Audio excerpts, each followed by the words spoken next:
You can slash your calories, cut out the bread, swear off sweets, and still watch the scale refuse to move. You can sweat through an hour at the gym 5 days a week and gain weight anyway. And here is the part nobody likes to say out loud. Roughly 9 out of 10 people who lose weight on a strict diet are back to their starting weight within a year, and a lot of them are heavier than when they started. It isn't weak willpower. It isn't bad genetics. What actually happens is that almost everyone steps on the same 10 rakes. And most people never see those rakes lying in the grass until the handle hits them in the face. Stay with me to the end because mistake number 7 and mistake number 10 are the two almost nobody talks about, and they're the ones quietly sabotaging everything else you're doing, right? If you want clear, honest health information explained in plain language, hit subscribe and leave a like. That is how this channel grows. The goal is 300,000 subscribers, and you are part of making that happen. Checklists and practical health posts go out on my Telegram channel, and the QR code is on your screen right now. Let's start with mistake number 1, the one you almost certainly are making right now, even as you watch this. You are underestimating how many calories you actually eat in a day. The most common sentence anyone working in weight management hears is some version of this. I barely eat anything, but I just can't lose weight. This is the #1 complaint in clinical practice. Scroll the comments under any weight loss video, and you will see hundreds of variations of the same line. And here is what is actually happening. You are not counting a large portion of what you put in your mouth every day. Drinks somehow do not count. The cream and sugar in your coffee somehow do not count. The salad dressing, even the healthy olive oil one, somehow does not count. The little nibble of cheese while you were cooking dinner, the handful of trail mix at 3 o'clock in the afternoon because your blood sugar was crashing, the small cookie at the office because someone brought them in, the piece of fruit before bed because it's just an apple, the handful of almonds because almonds are healthy fats. None of this registers as eating in your mind. But to your body, every single one of those bites is calories that have to be burned or stored. Let me give you a concrete number. 1 tablespoon of olive oil, and I love olive oil. I cook with it daily, contains about 120 calories. 2 tablespoons in your salad, 1 tablespoon in the pan to saute vegetables, and you have just added about 360 calories to your day that you will not remember when you are wondering why your weight is stuck. A medium latte with whole milk, another 200. A handful of almonds in the afternoon, another 200 to 300. Now you have rationally accounted for 1,400 calories in a day. But your actual intake was closer to 2,000, maybe even higher.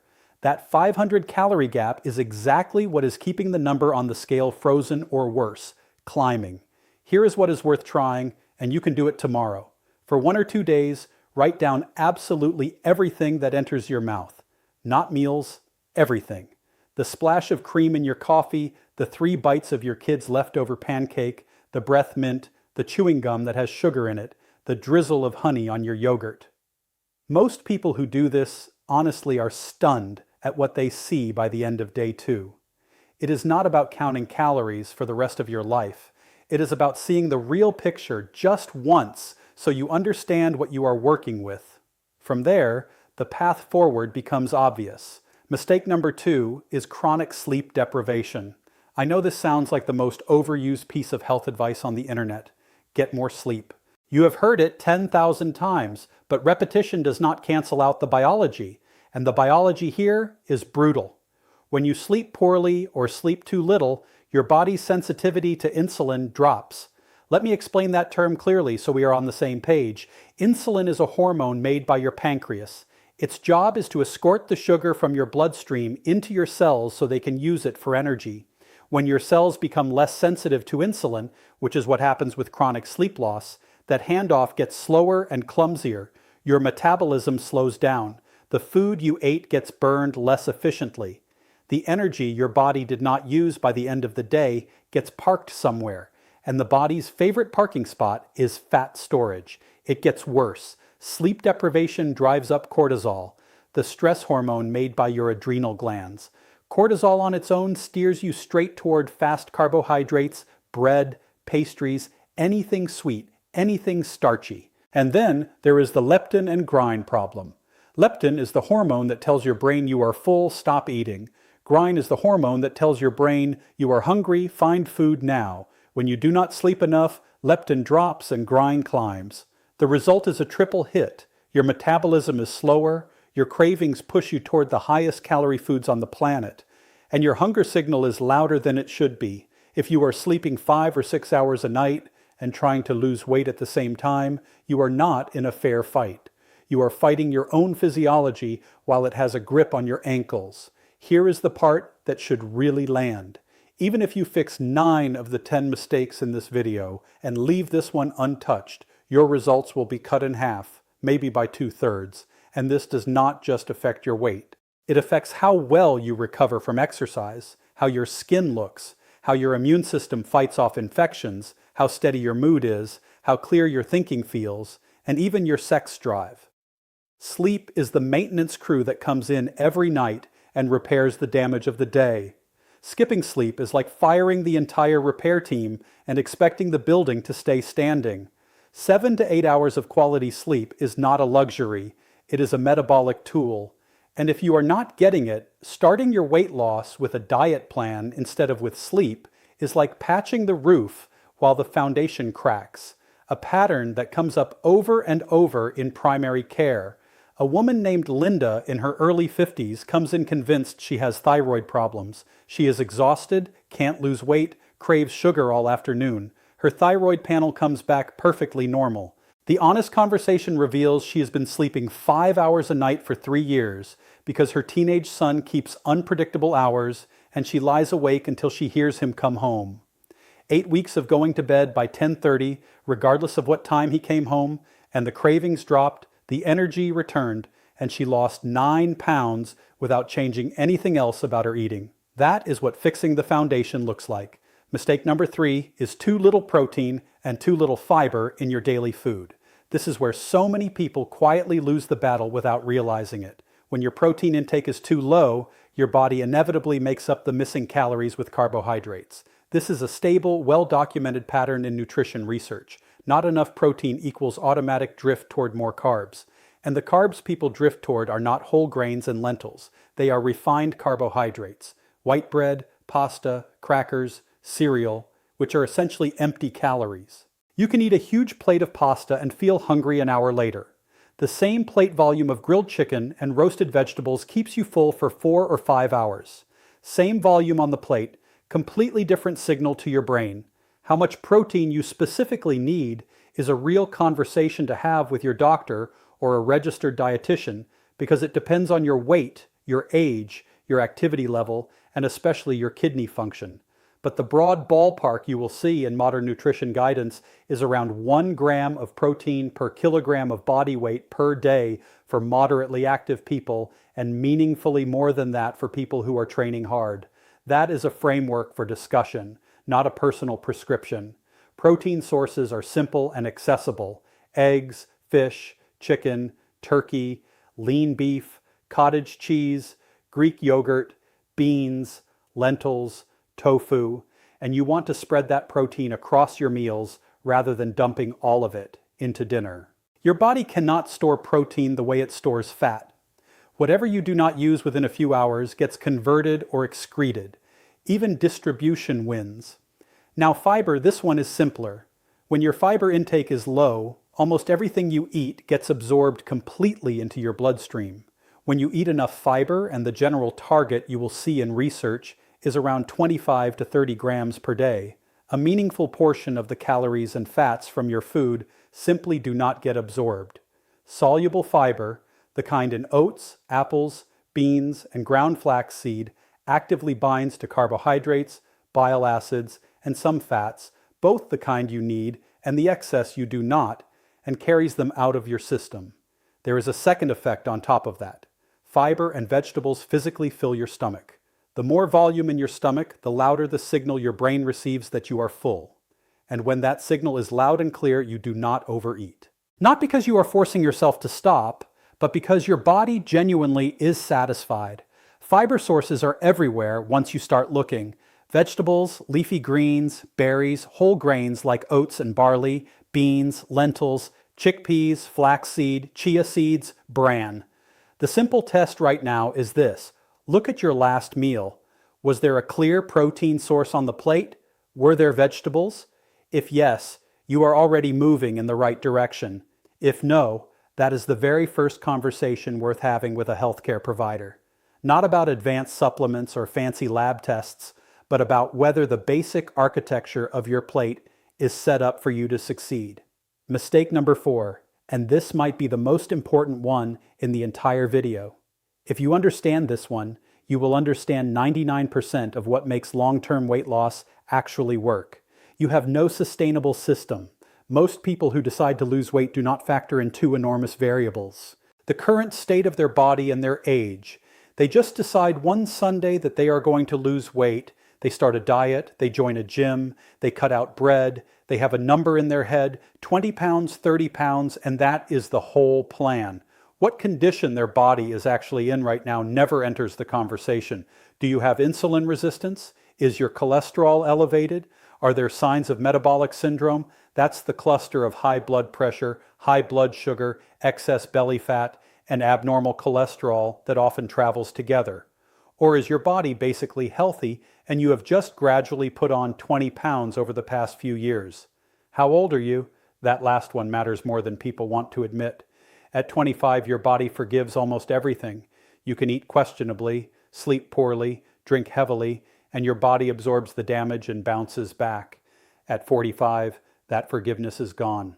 The same behaviors produce dramatically different results. If everyone who started a weight loss plan asked these questions first, they would build something that actually works for their specific body instead of running someone else's program and being confused when it doesn't apply. What actually happens in real life?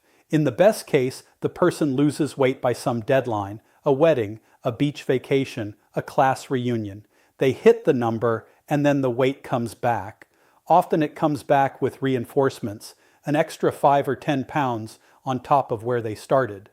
This is the classic yo-yo pattern well documented in dozens of studies on weight cycling.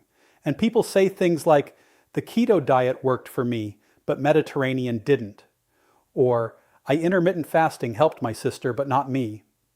But the truth is, it is not the specific diet that fails. Every diet is a temporary fix. The only thing that actually counts as a real result is keeping your target weight for 3 years or longer. That is the only honest measurement. Losing 15 pounds in 3 months proves almost nothing. Keeping those 15 pounds off 3 years later, that is the result that actually changes your health. Here is the mindset shift that makes all of this click. Losing weight is not a project. Losing weight is the side effect of getting healthier.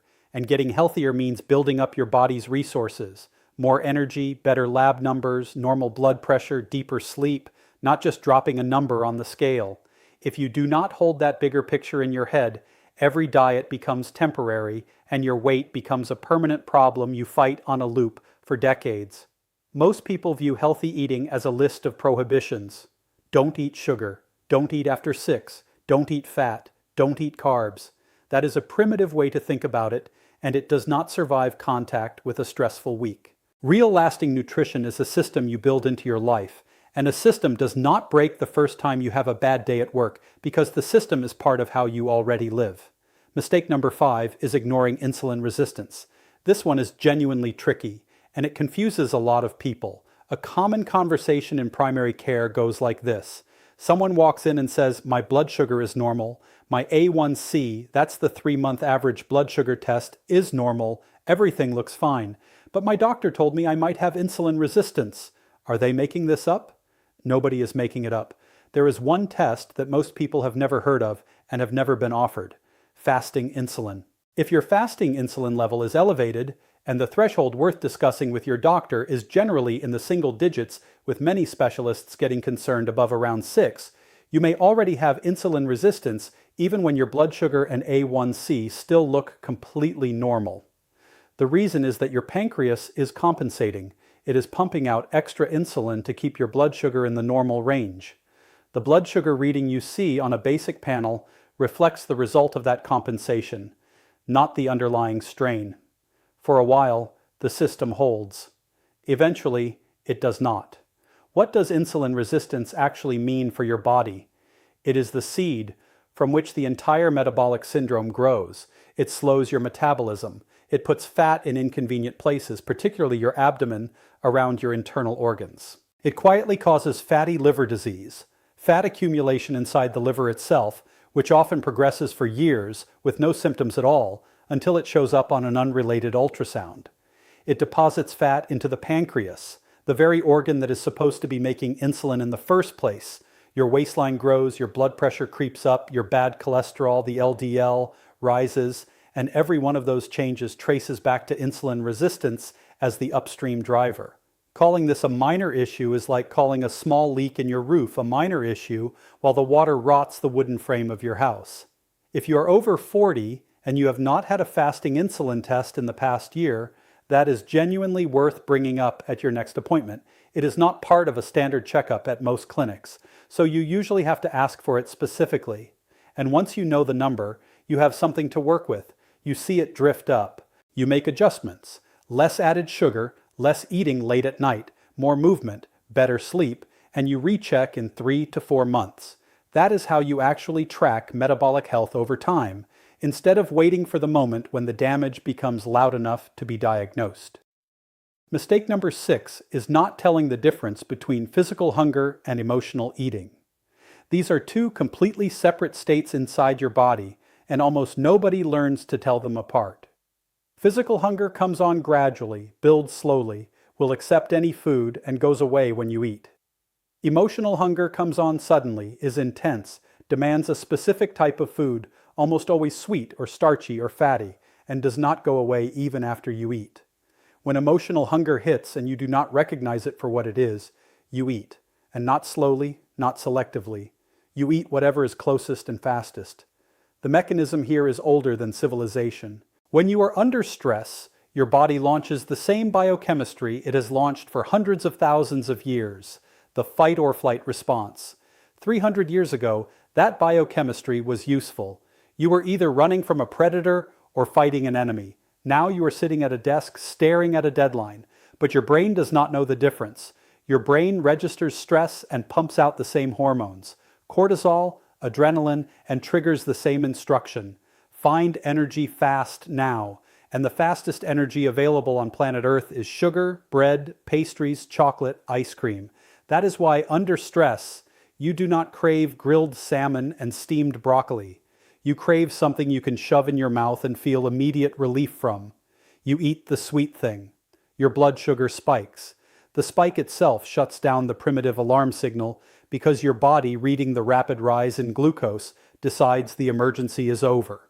For about 45 minutes you feel okay. Then your blood sugar crashes back down, often below where it started, and the alarm starts ringing again. You want more. This is the emotional eating loop, and it has nothing to do with weakness. It has to do with biology that was useful in the savannah and is now a liability in the office. Once you learn to spot emotional hunger versus physical hunger, you eliminate an enormous percentage of unnecessary eating, especially in the evening. And why is the evening when this hits hardest? Because during the day, you are busy. There are meetings, errands, conversations, deadlines, movement. In the evening, you are alone with your own thoughts and everything you spent the day pushing aside. The emotions catch up, the unspoken frustrations catch up, and your brain looks for the simplest possible way to change how you feel.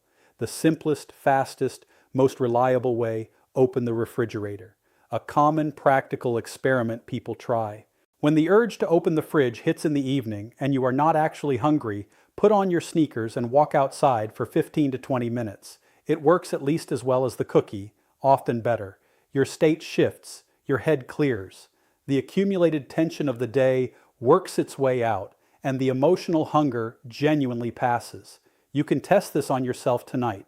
The first time it actually works, you will feel like you have unlocked something most people never figure out. Mistake number 7 is constant snacking and liquid calories. This is the mistake the title of this video hinted at, and for good reason. Most snacking happens on autopilot. People do not even register that they are eating. There is a well-documented pattern that shows up in clinical case records. A man we'll call James walks past the kitchen counter, grabs an apple, eats it. Clean conscience. It's an apple. Apples are healthy. An hour later, he walks past again, takes a handful of nuts.